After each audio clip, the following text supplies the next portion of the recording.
కుల వ్యవస్థను గురించి అర్థాలు మారిపోయినాయి. వర్ణ వ్యవస్థను గురించి అర్థం మార్చేశారు. అమ్మవారికి పాపనాశిని అయిన మహా అంటే పాపాలను పోగొట్టేది ఆవిడ. పాపాలే చెయ్యనీయకుండా చేస్తుంది నిన్ను. ఎంత అర్థం ఉంది దానికి తేడా? వేదాలు చదవకపోయినా పర్వాలేదన్నారు స్త్రీలని. వేదాలు చదవకూడదని చెప్పేశారు.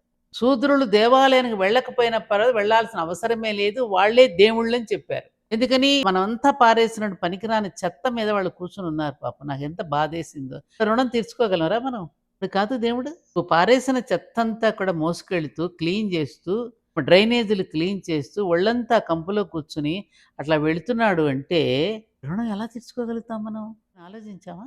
ఏ దేవాలయానికి వెళ్ళాల్సిన అవసరం ఉంది అతనికి? అతనే అందుకని అతని దేవుడితో పోల్చారు. దేవాలయానికి వెళ్ళకపోయినా పర్వాలేదు బాబు, నువ్వే దేవుడివి, నీ మీద మేమందరం ఆధారపడి ఉన్నాం. ఇది బ్రహ్మజ్ఞానం కలిగిన బ్రాహ్మణుడి దగ్గర నుంచి, క్షాత్రశక్తి కలిగిన క్షత్రియుడి దగ్గర నుంచి, ధనశక్తి కలిగిన వైశ్యుడి దగ్గర నుంచి అందరూ కూడా ఎవరి మీద ఆధారపడి ఉన్నారు? రుద్రుడి మీదే అంటే శ్రమశక్తి మీదే ఆధారపడి ఉన్నారు. అందుకని శ్రమశక్తిని పాదాలతో పోల్చింది పురుష సూక్తంలో.